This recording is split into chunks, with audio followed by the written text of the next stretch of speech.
Assalamualaikum warahmatullahi wabarakatuh. Perkenalkan, nama saya Nazwa Febrianti dengan NIM 240600143 dari kelas A3 jurusan PGSD.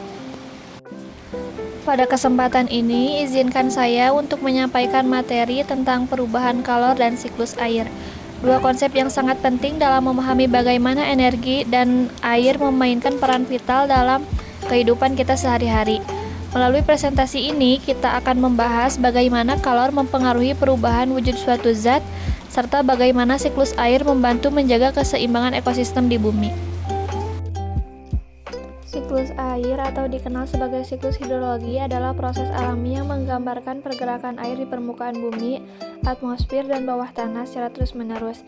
Siklus ini penting karena menjaga keseimbangan air di planet kita. Tahapan siklus air yang pertama ada evaporasi atau penguapan.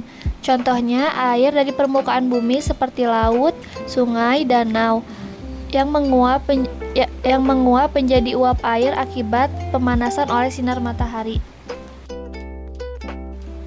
Yang kedua, kondensasi, di mana uap air yang naik ke atmosfer mengalami pendinginan dan perubahan menjadi tetesan air kecil membentuk awan.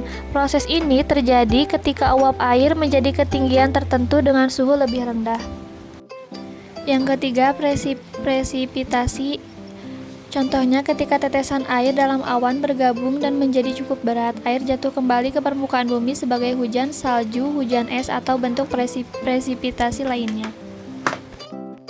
Yang keempat, infiltrasi. Contohnya sebagian air hujan meresap ke dalam tanah melalui proses infiltrasi. Air ini dapat mengisi cadangan air tanah di bawah permukaan. Sementara perkolasi adalah air yang meresap lebih dalam. Yang keenam yaitu runoff aliran permukaan. Contohnya sebagian air yang tidak terserap oleh tanah mengalir di permukaan tanah menuju sungai, danau, atau laut. Proses ini sering disebut aliran permukaan. Yang ketujuh yakni sublimasi dan penguapan es. Contohnya dalam wilayah bersalju atau beres, es dapat langsung berubah menjadi uap air tanpa melewati fase cair yang disebut sublimasi.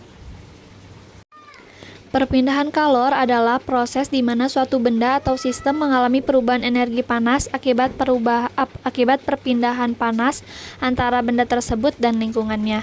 Kalor sendiri merupakan energi yang berpindah akibat perbedaan suhu. Perubahan kalor dapat menyebabkan efek yang berbeda tergantung pada karakteristik bahan atau sistem yang terlibat. Berikut adalah penjelasan rinci tentang perubahan kalor. Yang pertama, perubahan suhu. Ketika kalor ditambahkan ke suatu benda, suhunya dapat meningkat jika benda tersebut tidak mengalami perubahan wujud. Sebaliknya, jika kalor dilepaskan, suhu benda tersebut akan menurun. Perubahan suhu ini dihitung menggunakan rumus tersebut. Yang kedua, perubahan wujud. Jika suatu zat menyerap atau melepaskan kalor tanpa mengalami perubahan suhu, maka kalor tersebut digunakan untuk mengubah wujud zat. Contohnya, es mencair menjadi air. Perubahan wujud dari padat ke cair. Air mendidih menjadi uap. Perubahan wujud dari cair ke gas. Yang ketiga, jenis perubahan kalor. Yang pertama, kalor sensibel, yakni kalor yang menyebabkan perubahan suhu tanpa perubahan wujud. Contohnya, memanaskan air dari 20 derajat Celcius ke 80 derajat Celcius. Yang kedua, kalor laten, kalor yang menyebabkan perubahan wujud tanpa perubahan suhu. Contohnya, es mencair pada 0 derajat Celcius. Yang keempat, hukum kekekalan energi kalor. Dalam sistem tertutup, jumlah kalor yang diserap sama dengan jumlah kalor yang dilepaskan. Contoh pertama, es batu mencair di minuman karena menyerap kalor dari air minuman. Contoh kedua, air mendidih dan menguap saat dipanaskan karena menyerap kalor dari kompor.